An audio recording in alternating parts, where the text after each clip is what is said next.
Hello viewers, welcome to Sai Sree Kitchen. இன்றைக்கி நம்ம இந்த வீடியோவில் என்ன பார்க்க போகிறோன்னா home and kitchen maintenance tips தான் பார்க்க போகிறோம். வாங்க பார்க்கலாம். அதுக்கு ஃபஸ்ட்டு என்ன பண்ணலாம் அப்படின்னா, இந்த துணிப்பை இருக்கும் பார்த்திங்களா, நம்ம வீட்டில் சாதாரண துணிப்பை, அந்த துணிப்பை ஒன்று எடுத்திருக்கேன். நான் வந்து ஒயிட் கலரில் எடுத்திருக்கேன். உங்களுக்கு எந்த கலர் இருக்கோ அந்த கலர் நீங்கள் எடுத்துக்கலாம். இதில் பார்த்திங்கன்னா நான் வந்து அதை ஸ்கொயர் ஷேப்க்கு கட் பண்ணுறேன். நல்லா ஷேப்பாக கட் பண்ணிக்குவோம். இது பார்த்திங்கன்னா ஒரு ரூம் ஃப்ரெஷ்னராக நம்ம பண்ண போகிறோம். இதனால் நமக்கு என்னன்னு பார்த்தோன்னா, கொசு தொல்லையிலேருந்து நம்ம விடுபடலாம். பாத்ரூமில், கிச்சனில், பெட்ரூமில் எல்லாம் நம்ம ஹேங் பண்ணி விட்டுறலாம். இதை ரொம்ப அருமையான ஒரு ஆர்கனைசர் இது. இதை வந்து என்ன பண்ணுறேன்னா, அந்த ஸ்கொயர் ஷேப்பில் இருக்கிறத கோன் ஷேப்க்கு நான் வந்து மாற்றிக்கிறேன்.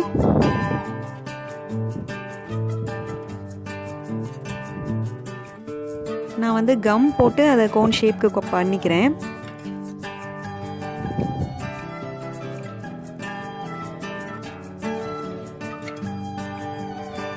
இப்போ கோன் ஷேப்பில் ரெடி ஆயிடுச்சு. இதில் என்ன பண்ணுறேன்னா, நான் சூடம் தான் நம்ம வீட்டில் வச்சுருப்போம் இல்லைங்களா, சூடம், அதில் ஒரு 10-15 எடுத்து அது உள்ளே போட்டுடுறேன். போட்டுட்டு ரப்பர் பேண்ட் எடுத்து இதை நான் டைட் பண்ணிக்கிறேன்.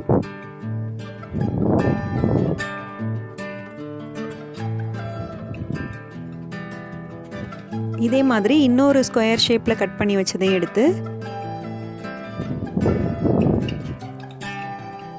அதுலேயும் நான் கொஞ்சம் சூடத்தை போட்டு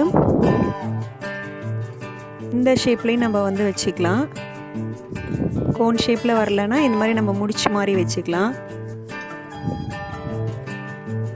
இதை வந்து நம்ம செவுத்தில் அப்படியே ஹேங் பண்ணி விட்டுறலாம் ஆணியில். இது நல்ல ஒரு ரூம் ஃப்ரெஷ்னராக இருக்கும் நமக்கு. இந்த வாசனைக்கு பார்த்திங்கன்னா கொசு கிட்டத்தில் வராது. நெக்ஸ்ட்டு கேலண்டர் அட்டை எடுத்திருக்கேன். இந்த கேலண்டர் அட்டையில் வந்து கிஃப்ட் ரேப்பர் இல்லைன்னா பிரிண்டட் A4 சைஸ் ஷீட் இருக்கும் பார்த்தீங்களா, அதை எடுத்திருக்கேன்.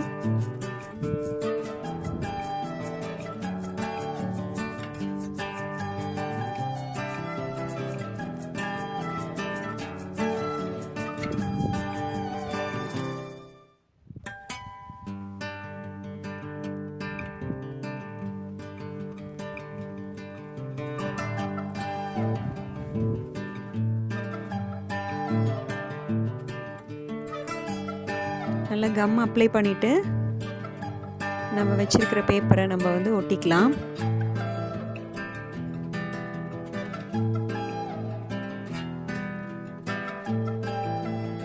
நல்லா நீட்டாக சுருக்கம் இல்லாமல்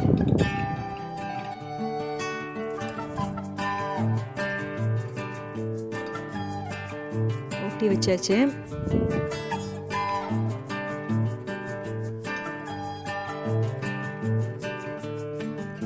இது ஒரு பக்கம் இருக்கட்டும். இது பார்த்திங்கன்னா பழைய மிக்ஸி வாங்கின பாக்ஸு, ஒரு ரெக்டாங்குலர் ஷேப்பில் இருக்குது. இப்போ இந்த பாக்ஸ்லேயே நான் என்ன பண்ணுறேன்னா, இந்த கலர் பேப்பர் கிஃப்ட் ரேப்பர் இருக்குது பார்த்திங்களா, அதை வந்து ஒட்டிக்க போகிறேன்.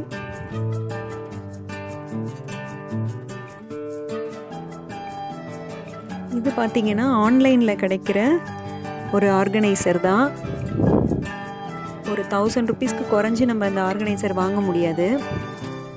அதை வந்து நம்ம வீட்டிலேயே ரொம்ப சிம்பிளாக ஒரு சின்ன அட்டை பாக்ஸை வச்சு நம்ம எப்படி பண்ணலான்னு தான் இன்றைக்கி பார்க்குறோம்.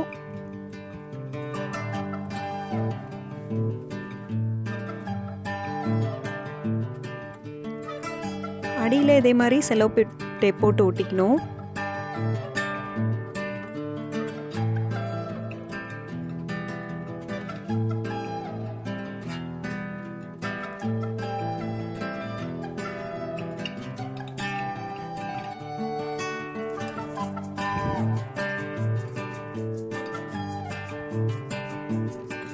நல்லா கம் அப்ளை பண்ணிவிட்டு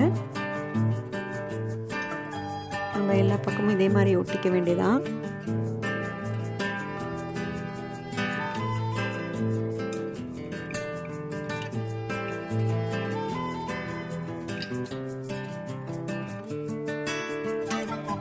அந்த ஓப்பனாக இருக்க சைடு நான் அப்படியே வச்சுருக்கேன்.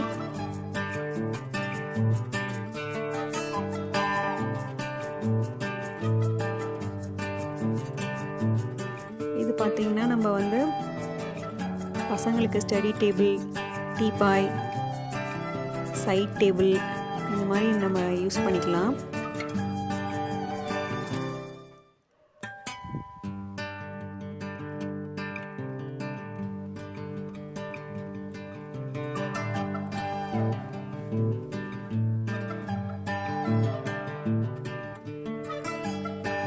நம்ம சேனலை சப்போர்ட் பண்ணணுன்னு நினச்சிங்கன்னா மறக்காமல் சப்ஸ்கிரைப் பண்ணி லைக் பண்ணி உங்கள் ஃப்ரெண்ட்ஸ் அண்ட் ஃபேமிலிக்கு வீடியோவை ஷேர் பண்ணுங்கள்.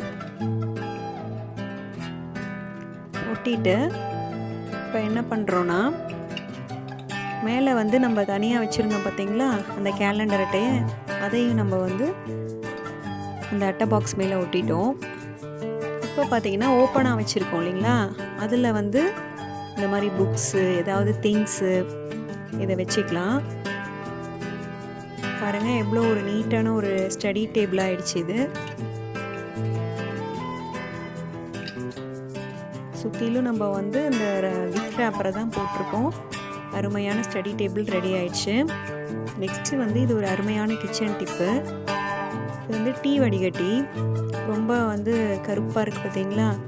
ஸோ இதை நான் என்ன பண்ணுறேன்னா, ஸ்டவ் ஆன் பண்ணி ஒரு பாத்திரம் வச்சு அதில் 2 டம்ளர் தண்ணி விட்டுருக்கேன். இந்த தண்ணியில் வந்து இது வந்து பேக்கிங் சோடா 1 ஸ்பூன் போட்டிருக்கேன்.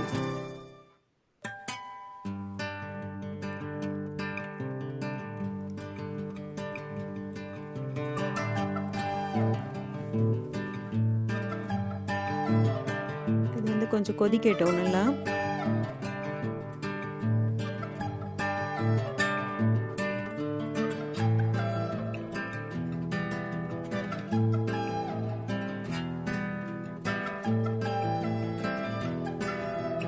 இதில் 2 ட்ராப் வந்து நம்ம வாஷிங் சோடா சேர்த்துருக்கோம், வாஷிங் லிக்விட் சேர்த்துருக்கோம். இது நல்லா கொதிச்சு வருது பார்த்தீங்களா. அப்போ வந்து நான் என்ன பண்ணுறேன், இந்த டீ ஃபில்டரையும் இது வந்து எண்ணெய் வடிகட்டுறது அதையும் நான் சேர்த்து போட்டிருக்கேன். நல்லா கொதிக்க விடணும்.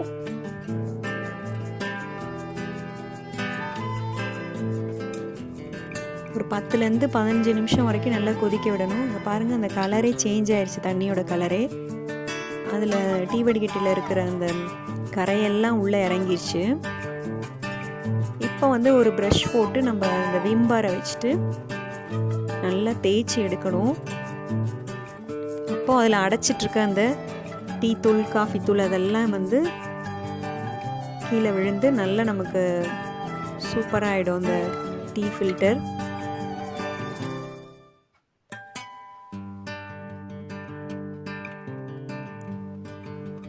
ட்ரை பண்ணி பாருங்கள்.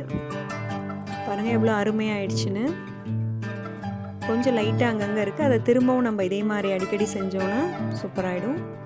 அந்த எண்ணெய் வடிகட்டுறது ரொம்பவே அருமையாக க்ளீன் ஆகிடுச்சு. வீட்டில் இருக்க நம்ம 2 பொருளை வச்சு ஈஸியாக பண்ணிட்டோம். நெக்ஸ்ட்டு வந்து இது வந்து லெமன் பிழிஞ்ச அந்த தோல், இதை என்ன பண்ணுறேன்னா நான் தண்ணியில் கொதிக்க விடுறேன். இது எதுக்கு யூஸ் ஆகும்னா, நம்ம பித்தளை பாத்திரம், நம்ம பாத்திரம் தேய்க்கும் போது அந்த வாஷிங் லிக்விடோட இது ஒரு 2 ஸ்பூன் சேர்த்துக்கலாம். நல்லா கொதிக்க விட்டு ஆற வச்சுட்டு அதை பிழிஞ்சு தோலை மட்டும் எடுக்கிறோம். எடுத்துட்டு இதை ஒரு பாட்டிலில் நம்ம ஸ்டோர் பண்ணி வச்சுக்கலாம். இது நல்ல ஒரு வாஷிங்க்கு நமக்கு ரொம்ப ஹெல்ப்ஃபுல்லாக இருக்கும். பித்தளை சாமான், பூஜை சாமான் இதெல்லாம் நம்ம வந்து சூப்பராக இதில் க்ளீன் பண்ணலாம். லைட்டாக இதை வந்து வச்சுக்கிட்டு நம்ம தேய்ச்சோன்னா பளிச்சுன்னு ஆகிடும். ஸோ இந்த டிப்ஸ் அண்ட் ட்ரிக்ஸ்லாம் எப்படி இருந்துச்சுன்னு கமெண்ட் பண்ணுங்கள். வீடியோ மறக்காமல் லைக் பண்ணுங்கள், ஷேர் பண்ணுங்கள், சப்ஸ்கிரைப் பண்ண மறந்துடாதீங்க. Thank you friends.